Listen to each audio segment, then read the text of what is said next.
Netanyahu जो कि Israel के वज़ीर-ए-आज़म हैं, उनके बारे में ये खबरें गर्दिश कर रही हैं कि ईरान के हमले में उनको भी जो है मार दिया गया है। नाज़रीन गौर करें, शक्ल मैं कहता हूँ हूबहू वही है।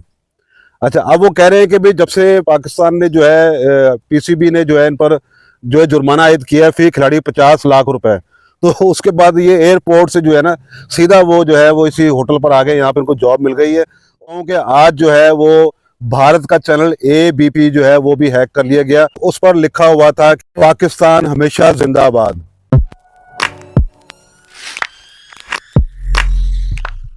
अस्सलाम वालेकुम नाज़रीन, मैं हूं बाहिम्मत पाकिस्तान से नईम रहमान। उम्मीद है आप सब खैरियत से होंगे। नाज़रीन, शाहिद अफरीदी साहब जो हैं अपने दामाद बल्कि क्रिकेट के प्लेयर शाहिद अफरीदी साहब पर जो है वो बरस पड़े हैं और उनको जो है ठीक ठाक उनकी जो है मैं समझता हूँ कि एक छितरोल आप कह सकते हैं कि वो की है। एक प्रोग्राम में वो कह रहे थे कि शाहिद अफरीदी साहब के शाहीन तुम्हें कितनी दफ़ा समझाया है कि बॉल तुमने किस तरह से करनी है, लेकिन तुम बॉल नहीं कर पा रहे। तुम्हें जब बताया है कि जब राइट हैंड बैट्समैन जब बैटिंग कर रहा होता है तो राउंड द विकेट बॉल नहीं करते। अगर राउंड द विकेट तुमने बॉल कर ही दी है तो यार विकेटों के बीच में फेंको, ये तुम इधर उधर क्या तमाशे कर रहे हो। यानी ठीक ठाक किस्म की जो है ना उसको जो है वो मैं समझता हूँ क्लास ली है। और ये भी कह रहे हैं कि यार शाहीन अफरीदी तुम समझ नहीं पा रहे हो, तुम्हें बार बार समझाया है लेकिन तुम वही गलतियां बार बार दोहरा रहे हो। और फिर उसके अलावा दूसरे खिलाड़ियों को भी जो है तनकीद का निशाना बनाया। तो बहरहाल ये कि बिल्कुल सही है, बिल्कुल सही बात की है, गलत बात बिल्कुल नहीं इसमें है। और मैं समझता हूँ कि ये शायद उनको मीडिया पे आके इसलिए ये बातें करनी पड़ी कि क्योंकि लोग जो हैं वो यही कह रहे हैं कि ये एक सिफारिशी है, शाहिद अफरीदी की सिफारिश पर जो है शाहिद अफरीदी को जो है टीम में रखा गया है। जबकि बार बार वो गलतियां कर रहा है, उसको फिर भी टीम से जो है निकाला नहीं जा रहा क्योंकि पर्ची जो है वो तगड़ी है।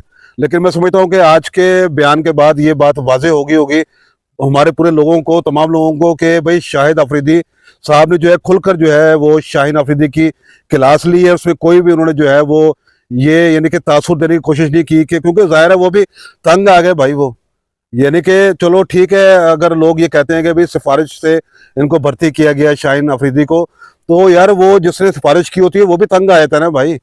कोई परफॉर्मेंस तो हो, कोई यानी कि कोई चीज़ नज़र तो आ रही हो। वो भी तंग आकर उन्होंने कहा यार कैसी मैंने सिफारिश की है, मैं किधर फंस गया हूँ। तो बहरहाल ये कि शाहिद अफरीदी साहब ने जो है ठीक ठाक क्लास ली है। इसके अलावा नाज़रीन मैं आपको एक वीडियो दिखाता हूँ, मुझे एक किसी ने भेजी है। बहरहाल ये कि ये मैंने कहा आपके सामने से पेश कर दूँ, ये मतलब एंजॉय करने के लिए है। तो किसी ने ये वीडियो भेजी, उन्होंने कहा कि भाईजान ये जो आप देख रहे हैं ना, ये इसके अंदर आपको बाबर आजम साहब नजर आ रहे हैं जो कि एक होटल के अंदर जो है वो एक बैरागिरी का काम कर रहे हैं। अब नाज़रीन गौर करें, शक्ल मैं कहता हूँ हूबहू वही है। अच्छा, अब वो कह रहे हैं कि भाई जब से पाकिस्तान ने जो है पीसीबी ने जो है इन पर जो है जुर्माना आयद किया है फी खिलाड़ी 50 लाख रुपए, तो उसके बाद ये एयरपोर्ट से जो है ना सीधा वो जो है वो इसी होटल पर आ गए, यहाँ पे उनको जॉब मिल गई है। और लगता है कि यहाँ पे जॉब करके अपना जो महीने के जो पैसे हैं वो किस्तें करवा लेंगे पीसीबी से कि भाई मैं किस्तों में ये पैसे अदा कर सकता हूँ। तो बहरहाल लोग जो है मैं समझता हूँ कि वो शरारतों से बाज नहीं आते, वो कोशिश करते हैं जितना वो मजाक उड़ा सके, क्योंकि अभी ये जो परफॉर्मेंस इनकी जो थी वो सब आपके सामने है। अच्छा, इसके अलावा एक बंदा और कहता है कि भाई ये जो आपको नजर आ रहा है बैरा जो होटल के अंदर, ये बाबर आजम असल में ही बाबर आजम है। ये इसका हमशक्ल जो था वो खेलने के लिए गया हुआ था T20 वर्ल्ड कप श्रीलंका में। तो बहरहाल ये कि लोग अपनी मुख्तलिफ आरा दे रहे हैं, लोग ज़रा गुस्से में हैं और उनको गुस्सा मैं समझता हूँ ज़्यादातर जो है वो यही है कि सेमीफाइनल जो लोग पहुंचा नहीं पहुंचा, कम से कम इंडिया को जो है हरा कर आता। तो बहरहाल ये सूरत सारी चल रही है। इसके अलावा नाजरीन आपको पता है कि आज से 2 दिन पहले जो है जियो न्यूज़ और एयरवे डिजिटल जो है वो हैक कर लिया गया था और उस पर जो है मवाद जो है नशर किया गया। तो बहरहाल ये कि उसके बाद लोगों ने जो है फिर जाहिर है कि अपने अपने कमेंट देने शुरू किए, अपने अपने तासुरात जो है उन्होंने देने शुरू किए।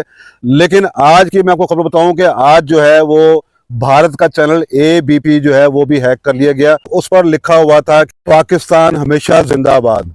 और उसके अलावा आसिम मुनीर साहब की जो है इक़्तिबासात भी जो है वो हमें नशर की गई। तो बहरहाल वहाँ पे भी एक अजीब जो है समा बन गया पूरे भारत के अंदर।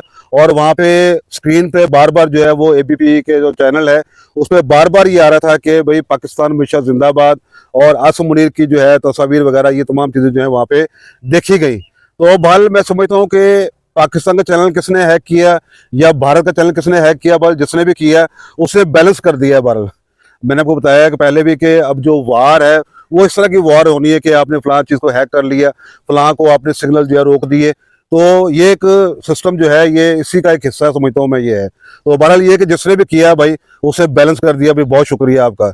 इसके अलावा नाज़रीन, नेतन्याहू जो कि इजराइल के वज़ीर-ए-आज़म हैं, उनके बारे में ये खबरें गर्दिश कर रही हैं कि ईरान के हमले में उनको भी जो है मार दिया गया है। तो बहरहाल नाज़रीन, इस पर हम बात करते हैं। इससे पहले मैं थोड़ी सी बात ये करूँगा कि आयतुल्लाह ख़ामेनी को जो है शहीद कर दिया गया, जिसका बहुत ज़्यादा अफसोस है। हम सब बल्कि पूरी कौम जो ईरान के साथ खड़ी है।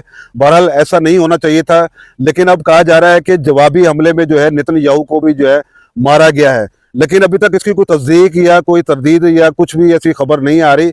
लेकिन ये कहा जा रहा है कि वहाँ पे जो इजराइल मीडिया है या वहाँ के जो अखबारात हैं वो जो है बार बार उनकी तस्वीर जो है वो शेयर कर रहे हैं नेतन्याहू की, ताकि लोगों को शक ना हो कि उनको मार दिया गया है। मतलब इस तरह की बातें की जा रही हैं अभी। तो इसके अलावा नाज़रीन, ये भी कहा जा रहा है कि वो जर्मनी जो है वो चले गए हैं, भाग गए हैं वहाँ से, इसराइल से। तो लगता अब यही है कि वो इसराइल में तो नहीं होगा, ज़ाहिर है जंग वहाँ पे भाग गया होगा, वहाँ पे क्या नाम है, जर्मनी में। तो ज़ाहिर है जर्मनी वो जा सकता है, उसके लिए रास्ते खुले हुए हैं, हर मुल्क उसको पनाह देगा। अब ये जो हमारे खामनेई साहब जो कि शहीद हुए हैं, इनको भी ऑफर थी कि रशिया से कि भाई आप आ जाएं, यहाँ पे आपको पनाह देने के लिए तैयार हैं। लेकिन वो कहते हैं कि ईमानी जज्बा, शहादत का जज्बा, तो वो ज़ाहिर है कि आपको मुसलमानों में ही मिलेगा। तो बहरहाल वो उन्होंने जो है अपना वो यानी कि वहाँ पे डट के जो है मुकाबला किया, वो शहीद हो गए। लेकिन अब ज़ाहिर है नेतन्याहू इजरायली वज़ीर-ए-आज़म जो हैं वो, उनको अपनी जान की परवाह बहुत ज़्यादा है। तो उनको जो है फिर भागना पड़ा वहाँ से, और वो सुनने में ज़्यादातर यही आ रहा है कि इस वक्त वो जो है वहाँ पे जर्मनी में मौजूद है। लेकिन बहरहाल असल खबर क्या है ये नहीं पता। बहरहाल फेसबुक पे जो है वो उनकी तस्वीर, उनकी वीडियोस भी वो जो है शाया करते रहते हैं इसराइल, मतलब उनका जो ट्विटर है, जो भी अकाउंट है। तो बहरहाल अभी तक ये चीज़ें कन्फर्म नहीं है कि भाई उनको जो है मार दिया गया है या वो जिंदा हैं। और अगर उनको मार भी दिया गया होगा तो मैं समझता हूँ कि चीज़ छुपाई गई होगी। अगर नहीं भी मारा गया होगा तो ज़ाहिर वीडियो या करंट तस्वीर कोई नहीं आ सकती, क्योंकि ज़ाहिर सिक्योरिटी मामला है, वो फिर चीज़ें जो है वो डिटेक्ट हो जाती हैं कि इस वक्त बंदा जो है कहाँ बैठा हुआ है। तो इस वक्त ये तमाम जो है सूरत चल रही है। नाज़रीन, आप इस बारे में क्या कहते हैं, मेरे राय ज़रूर दीजिएगा। अल्लाह हाफिज़।